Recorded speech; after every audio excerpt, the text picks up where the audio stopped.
우리가 계속 이제 부엘셰바, 맹세의 우물, 일곱 우물, 서약의 우물, 이걸 말씀드렸는데, 우리가 어디까지 뭐 했죠? 어디까지? 일곱 암양 새끼를 준비하자. 내가 되다가 일곱 암양 새끼. 새끼는, 아주 순수하고 설정되어 그랬죠. 우물을 가지고 우물 준비하자. 언약이 이루어진다고 했고요. 이제 그러면 우리에게 일곱 암양을 준비하고 일곱 우물의 증거를 갖고 언약이 이루어지면 우리 뭐 할 거냐? 오늘 이제 우리 안에 블레셋의 삶을 살아라. 블레셋의 삶을 살아. 펠레시티. 육신의 삶을 다스리는 것이 블레셋이에요. 그리고 에셀나무 심자. 그 다음에 적용에서 이제 부엘시바 적용으로 하갈과 이삭과 야곱과 엘리야에 대한 말씀을 오늘 이제 듣고 설교 짓고 내일 이제 내일 뭐 할 거냐? 내일 이제 여호와를 경외하라. 여호와를 경외하라. 우리가 교회를 많이 쓰는데 실제 경외가 뭔지 모르는 사람이 너무너무 많아요. 그래서 내일 이제 여호와를 경외하라. 거기 또 말씀을 들어보자 합니다. 오늘은 이제 176번째 뭐 한다고요? 우리 안에 부엘셰바의 삶이 이루어지고 나면은 우리가 언약을 받고 나면은 우리 뭐 하잖아요? 내 안에 블레셋의 삶을 살아내야 한다는 거죠. 창세기 21장 30절 보니까 그들이 부엘셰바에서 언약을 수용해 아비멜렉과 그 군대장한 비고를 떠나 블레셋 족속의 땅으로 돌아갔고 그랬어요. 왜 블레셋 족 땅으로 갔느냐는 거죠. 언약을 수용해 아비멜렉과 군대장관들이 블레셋 땅으로 들어갔다는 것입니다. 창세기 21장 3절 보니까 그가 블레셋 족속의 땅에서 여러 날을 지냈더라. 여러 날을 지냈다는 거죠. 그럼 무엇을 떠나보냈다는 거냐? 내 속에 다 있는데 뭘 다스려야 되는 거죠? 다 있는 거죠. 아비멜렉은 내 안에서 왕노릇 하고 있는 것이 아비멜렉이라고 하잖아요. 육신의 속성대로 하잖아요. 아비멜렉. 이제 내 속에서 육신의 생각이나 그런 모든 삶을 떠나보내고 나를 다스려야 된다는 거죠. 뭐예요? 내 안에 있는 육신의 속성들이나 육신의 생각들이나 육신의 삶을 전부 다 뭐죠? 떠나보내야 된다는 거죠. 이것이 뭐예요? 블레셋의 삶을 살아낸다는 거죠. 우리도 내가 이렇게 일곱 약속 암양 새끼를 준비하고 우물에 지어고 언약을 이루어졌으면은 우리도 뭐가 바뀌어야 돼요? 삶이 바뀌어야죠. 삶이 내 생활에 바뀌어야죠. 예배는 관심이 바뀌어야죠. 그냥 평상시와 똑같이 성경도 안 가지고 빈손 가지고 교회 덜렁덜렁 와가지고 이거 되겠어요? 지금까지 내가 육신적인 삶으로 살았던 모든 것을 전부 다 벗어버리고 새롭게 뭔가 다짐을 해야 될 거 아니겠습니까? 이제 내 속에서 육신의 생각이나 삶을 전부 다 떠나보내고 누굴 다스려요? 나를 다스려야 된다는 거죠. 정말로 내가 믿음 안에 있는가? 내가 믿는 하면 어디 있는가? 찾아가지고 우리를 정확하게 신앙생활에 바로 서야 된다는 거죠. 그래서 아브라함은 그걸 다스릴 수 있게 육신의 삶을 떠나보낼 줄을 알았다는 거예요. 그죠? 블레셋은 육신의 삶을 다스림을 말하고 있는 것이 블레셋. 내 삶 속에 적용할 줄도 알고 모두가 이루어질 줄도 아는 것이 블레셋의 삶이라는 것입니다. 그러면 이렇게 내가 전부 다 주생마다 떠나보내고 나면은 속성 다 떠나보내고 나면 뭐야 돼요? 내 안에 뭐하죠? 내 안에 에셀나무. 자기 나름대로 자기만이 느끼는 특별한 나무를 다시 내 안에 심어야 된다는 것입니다. 과연 내 하나님이 누군가? 내가 믿는 바로 그분은 어떤 분인가? 그 예수는 어떤 분인가? 정확하게 내 안에다가 에셀나무, 그죠? 그걸 심어야 된다는 거죠. 자기 나름대로 느끼는 나무가 따로 있어야 된다는 거예요. 그죠? 그러니까 우리가 성경대로 요두의 바브해, 그죠? 여호와 하나님, 그죠? 여호와 하나님, 아도나이 하나님, 야훼 하나님, 그 하나님이 어디 있어야 돼요? 내 안에 정확하게 자리 잡는 나무를 심어야 된다는 거죠. 창세기 21장 33절 보니까 아브라함은 부엘셰바에 뭘 심어요? 에셀 나무를 심고 거기서 영생하시는 하나님 여호와의 이름을 불렀다는 거죠. 우리도 영생하시는 하나님 여호와의 이름을 불러야 된다는 거죠. 내가 만들어 내 안에 따로 있는 것이 아니라 성경적 하나님, 정말 영생하시는 올람 영원히 사는 그 하나님 여호와, 요두의 바브해, 야훼, 아도나이, 그 하나님을 우리가 정확하게 이름을 불러야 된다는 거죠. 우리가 아들이 아버지 이름을, 아버지가 아들 이름을 정확히 불러야 쳐다볼 거 아닙니까? 남의 자식 이름 부르면 내가 쳐다보겠어요? 누구누구야 하고 아버지가 아들 이름을 불러 쳐다보는 거 아닙니까? 또 아들이 아버지 이름을 불러 쳐다볼 거 아닙니까? 이렇게 정확하게 우리는 그 이름을 불러야 된다는 거죠. 브에르시바가 된 사람은 무엇을 심어요? 에셀나무를 심어야 한다는 것입니다. 에셀나무는 자기 나름대로 자기만이 느끼는 특별한 나무를 말하는 거죠. 정확하게 성경적 하나님, 여호와 하나님, 그분이 뭐예요? 여호와 이름, 영생하시는 하나님, 그분을 심어야 된다는 거죠. 사울은요, 사무엘상 20장 6절에서 기브가에서 이 에셀나무 아래 앉고, 사무엘상 31장 33절에 사울과 그 아들들의 뼈는 길과 야베스에 있는 에셀나무 아래 매장했다고 설명되어 있습니다. 아마 아브라함은 자기가 심은 나무 밑에 그의 기도처를 쓸 것이고, 그 장소가 바로 예배 장소를 쓸 것입니다. 왜냐하면 우리가 심어놓은 바로 에셀나무, 자기 나름대로 느끼는 자기만의 특별한 나무, 그 밑에가 뭐예요? 우리의 기도 초소가 되고, 그곳에서 우리는 기도해야 되고, 그곳에서 말씀을 읽어야 되고, 그 장소가 예배 장소가 되어야 될 거 아닌 거죠. 그곳에서는 바로 뭐예요? 우리는 하나님을 부르는 예배 장소, 그것이 되어야 된다는 것입니다. 그리스도께서는 바로 어디? 작은 산, 그 동산에서 동산이 예수님이 에셀나무 심은 곳이라고 이걸 볼 수 있겠죠. 동산에서 여호와를 부를 때 우리는 언제나 그분이 영생하시는 하나님, 이 세상의 하나님이라는 염두를 우리를 두고서 기도를 해야 된다는 것입니다. 하나님께서는 아브라함과 계약을 하심으로 하나님이 구체적으로 아브라함의 하나님이심을 알게 하셨으나, 아브라함은 하나님이 만유해 주시는 영광 돌리는 것을 결코 잊지 않았다는 것입니다. 우리도 그분이 영생하시는 하나님이고 우리에게 뭘 돌려요? 만유의 복을 주신 분이라는 것을 우리는 잊지 말아야 한다는 것입니다. 영생하시는 하나님이신 그분이 온 세상이 있기 이전에 이미 계셨고, 모든 시간과 날들이 더는 있지 않을 미래에도 그는 계실 것이다 하고 어떻게 얘기하죠? 이사야 40장 28절부터 설명을 합니다. 우리들도 자기만이 누릴 수 있는 특별한 에셀나무를 어디다 심어요? 내 안에 심장 성전에다 심어 놓아야 한다는 것입니다. 내가 이렇게 심었으니까 너도 이렇게 심어야 한다는 것은 안 된다는 거죠. 왜? 사람은 각자 다 달라요. 모양이 다 달라요. 신앙이 달라요. 우리들의 신앙은 전부 다 사람마다 다 달라. 그러니까 자기만이 느끼는 자기만이 성전이 따로 있단 말이에요. 내 안에 성전이 다 똑같아요. 크기도 넓이도 높이도 다 달라. 그러니까 자기 나름대로 영원하신 하나님의 이름을 우리는 불러야 된다는 거죠. 내가 믿는 하나님, 여호와 하나님은 따로 있다는 거예요.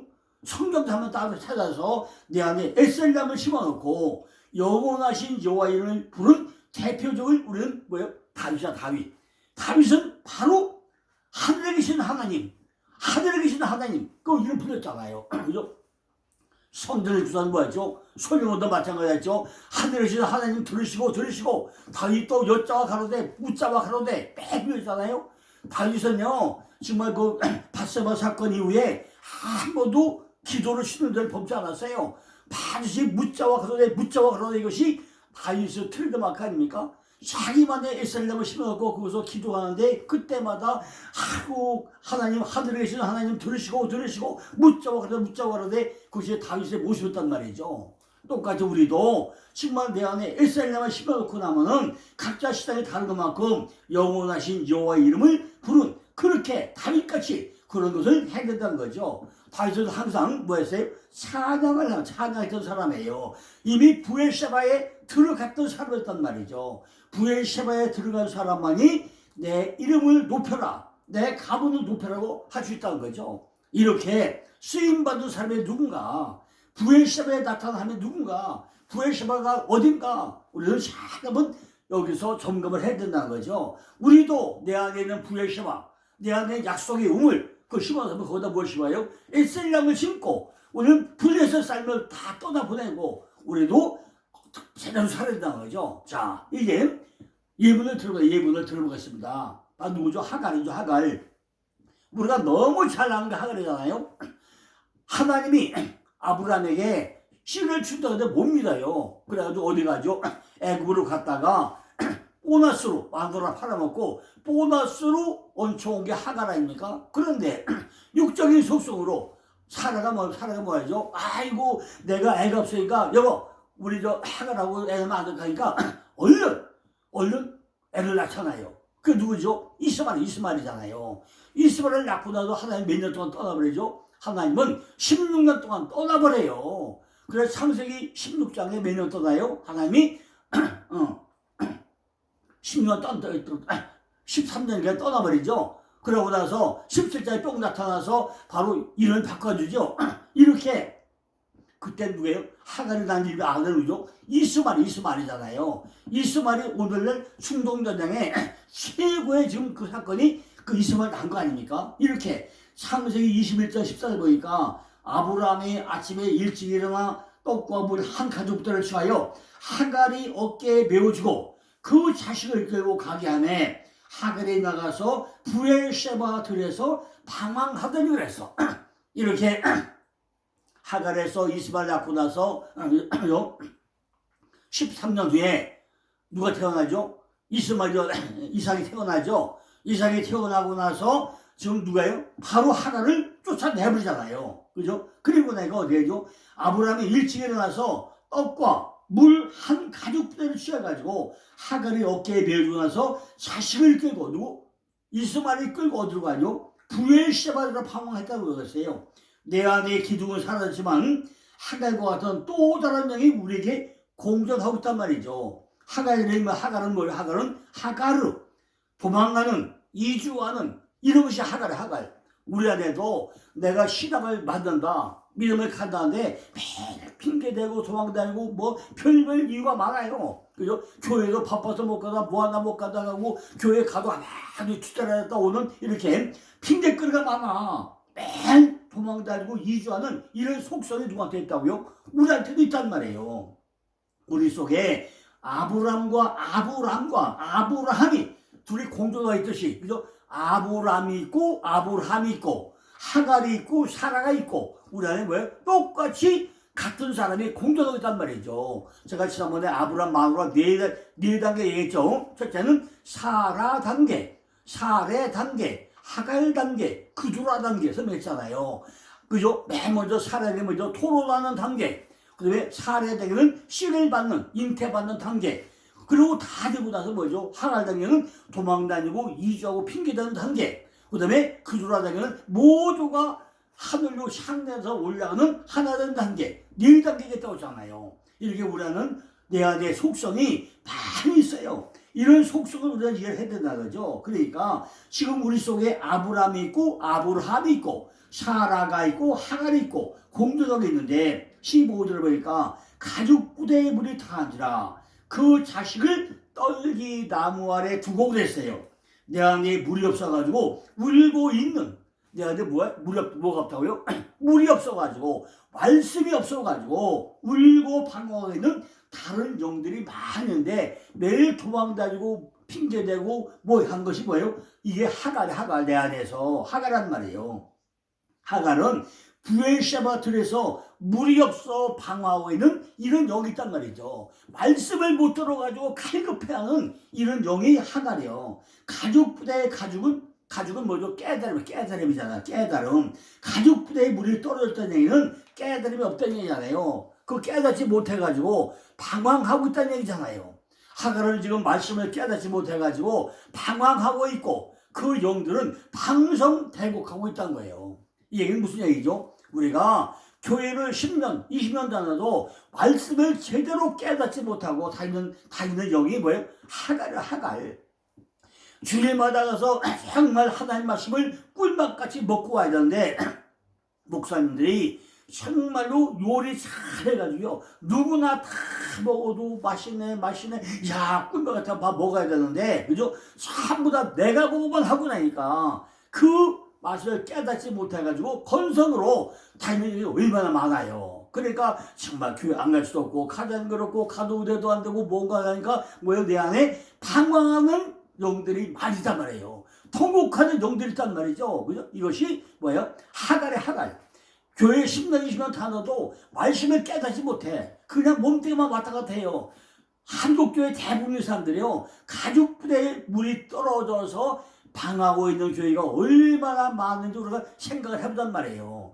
우물을 있는데 물을 찾지 못해가지고 목말라 하고 허덕이고 있는 그런 영들은 뭐죠? 방성 탈곡하고 있는 영들이 얼마나 많은지 오늘 목사님들은 참 생각해 보시라고요. 목사님들이 사역하고 있는 그 교회마다 정말로 전부 다 100% 성도들이 꿀맛 같은 떡을 먹고 있는지 말씀을 먹고 있는지 혹시 이렇게 하나같이 방성대곡하면서 깨닫지 못하고 방황하고 정말 이런 영들은 없는지 우리가 한번 생각을 해보자는 거죠. 17절에 하나님이 그 아이의 소리를 들으므로 하나님이 사자가 하늘에서 내려서 하갈에게 이르되 하갈아 무슨 일이냐 두려워 말라 하나님이 저기 있는 아이 소리를 들으셨느니 그랬어요. 그 밑에 있는 영을 아이 그 하갈 밑에 있는 영들이 아이 그 소리를 들었다가 누가? 하나님이 야, 내 안에 방성대곡하는 말씀을 깨닫지 못해가지고 정말 방성대곡하는 이런 영들이 있구나 그 얘기를 들었다는 거죠. 하갈의 말에 아이가 있는데 살려달라고 소리 지르면서 하나님의 소리를 좀 들었다는 거예요. 우리 속에 정말 하나님 나 좀 살려달라고 우리 저 주인이요 정말 건성으로 교회만 다녀요. 정말 이 믿음이 없어요. 이렇게 내 속 안에서 방성대곡하는 영들이 있단 말이에요. 그게 누가 들어요? 그 얘기를 하나님이 들었다는 거예요. 우리가 울고 있을 때 하나님은 들으신다는 거죠. 성경에서 이스마엘이 무엇을 말하는지 한마디 볼 수 없어요. 그러나 이스마엘의 한숨과 탄식과 비참한 처지가 자비로우신 분이 뒷전에 큰 부르짐이 되었다는 거죠. 하나님께서는 하갈을 위로하시려고 선자를 보냈다는 것입니다.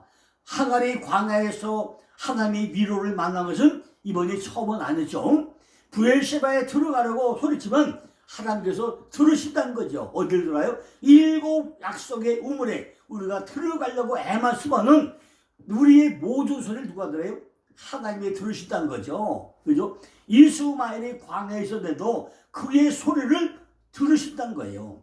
선사는요, 하갈의 아들 이스마엘에 대한 하나님의 약속, 그가 큰 민족이 될 것이다. 약속을 반복하면서 그렇기 때문에 하갈의 아들을 살리려는 노력을 해야 된다는 거죠. 아니 잘 보세요. 이스마엘이 몇 족속이죠? 12방백이 나와. 이삭은 몇 명이죠? 2명 나와 2명. 그러니까 가짜 아들이요 믿음이 없는 사람도 우리 믿음을 경쟁하기 위해서요 진짜 믿음 아들 이삭의 누가죠? 야곱과에서 200개 안 나오잖아요. 근데 이스마엘은 12방백이 나와요. 그러니까 이걸 우리가 잘 한번 성경적으로 판단해 보시라고요. 이스마엘이 광야에 있었는데도 그의 소리를 들으셨다는 거죠. 우리 옆에 우리 신앙을 북돋우기 위해서 가짜 신들이 얼마나 많이 못해요. 그죠?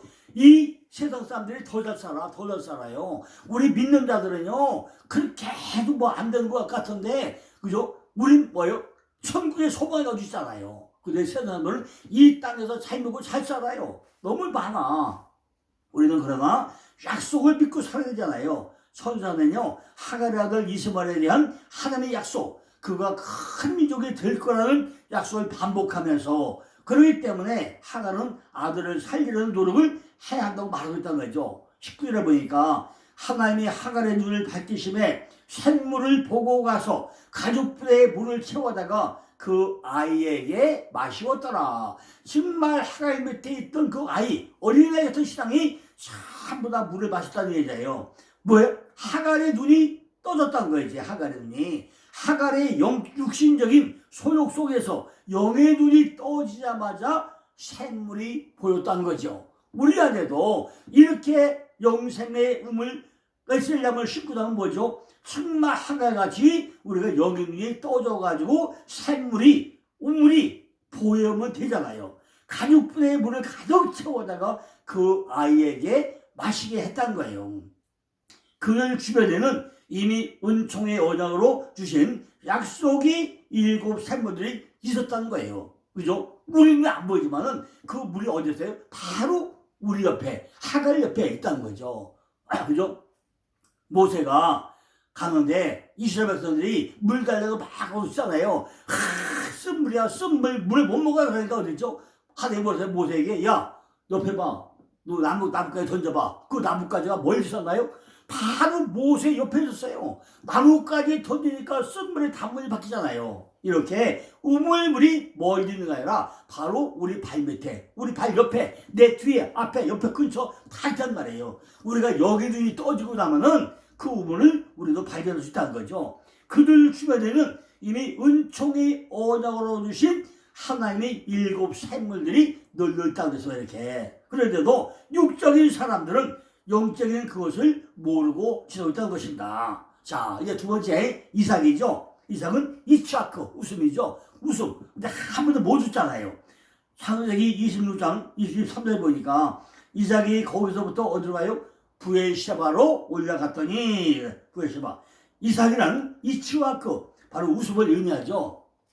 창세기 이사에서 이삭은 족장들에 비해 가지고 특징이 별로 없어요. 그러나 전세계 시작적 발전을 보면 그 약속의 아들이라는 중요한 위치를 가지고 있는 것이 이삭입니다. 왜? 아브라함을 통해서 몇 년 만에 25년 만에 태어나가지고 그죠? 첫 단계 약속을 이루잖아요. 인간적인 성품으로 이스마엘을 낳고 나서 25년 만에 아주 태어나는 아주 대박 이루잖아요. 창세기 22장 1절로 19절 보니까 약속에 대한 믿음과 약속의 하나님에 대한 순종에 관한 의미들은 이삭이 시작이라는 도전의 기초가 이루어지고 있다는 거죠. 이삭의 온전한 성품은 원주민들의 시기와 질투, 우물 분쟁, 일련의 시련이요, 이 세상을 나가로 살아가는 성도들이 겪어야 할 부당한 박해와 고난의 단면을 보였다는 거죠. 왜죠? 이삭이 우물을 4번을 파잖아요. 근데 3번 팔 때다 뺏겨버려요. 우물 파고 나면 또 뺏기고 또 뺏기고 누구한테? 블레셋 사람들에 뺏겨. 블레셋 뭐래요? 육적인 속사람들 다 뺏겨요. 근데 4번째 파니까 안 뺏기잖아요. 블레셋 사람들이 그를 쫓아와가지고 거기 여기저기 옮겨 다닐 수밖에 없도록 끊임없이 이삭을 괴롭히게 될 때 하나님께서 그를 찾아오셔가지고 그를 사랑하시다는 확신을 주고 있다는 거죠. 이삭은 부엘세바로 올라갔다고 했죠. 아마 이삭은 정처없이 떠돌아다니는 처지가 아마 엄청 괴로웠겠죠. 이삭은 한 곳에 오래 머물러 있을 수 없었다는 것입니다. 왜? 우물을 파면 뺏기고 또 파면 뺏기고 누구한테? 블레셋에게. 우리들도 신앙생활 하면서 이렇게 블레셋에게 우리 믿음을 뺏긴 거 얼마나 많이 있어요. 그죠? 이 모든 수단 생각에 시달리면서 지치고 힘겨운 마음으로 부엘셰바에 올라온 바로 그날 하나님께서는 이삭의 영혼을 즐겁게 해주려고 위로와 복을 주셨다고 합니다. 이삭은 블레셋 사람들이 자기를 그곳으로 평안히 쉬게 하지 않으라는 것을 알고 있었겠죠. 그런데 창세기 26장 24절 보니까 그 밤에 여호와께서 그에게 나타나 가라사대 나는 네 아비 아브라함의 하나님이 두려워 말라. 내 종 아브라함을 위하여 내가 너와 함께 있어 네게 복을 주어 내 자손으로 번성케 하리라. 하나님이 뿅 나타나가지고 나는 네 아버지 아브라함의 하나님인데 네게 복을 줘가지고 내 자손을 번성하라고 딱 축복하고 있잖아요. 하나님은 이삭에게 두려워하지 말라. 내가 너와 함께 있어. 내가 내게 복을 주라고 말씀하고 있다는 거죠. 하나님이 그들과 함께 하시는 것을 확신하는 사람은요, 어디나 언제나 어디 가든지 간에, 그죠? 우리는 힘을 얻을 수가 있잖아요. 오늘이라도 우리가 기도할 때 내가 너와 함께 있어. 너 두려워 마. 걱정하지 마. 그 음성이 들리려면 우리가 얼마나 신나겠어요. 하나님께서는요, 하갈에게는 큰 민족을 이루게, 이삭에게는 번창케 한다고 약속하고 있잖아요. 큰 민족이나 번창케 한다는 얘기나 내 속의 영들에게 똑같은 얘기 아닙니까?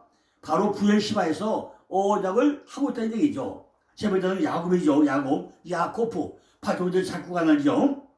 잡고 가는 자. 창세기 46장 1절로 7절 보니까 이스라엘이 모든 소리를 끌고 발행하여 부엘시바에 이르러 그 아비 이삭이 하나님께 시작을 드리니 밤에 하나님이 그 이삭 중에 이스라엘에 나타나시고 불러 가라사대 야곱아 야곱아 하는지라 야곱이 이르되 내가 여기 있나이다 하네 하나님이 가라사대 나는 하나님이라 내 아비의 하나님이 애굽으로 내려가기를 두려워 말라 내가 거기서 너로 큰 민족을 이루라 내가 너와 함께 애굽으로 날아가겠고 성령 너를 인도하여 다시 올라올 것이며 요셉이 그 손으로 네 눈을 감기를 하셨더라.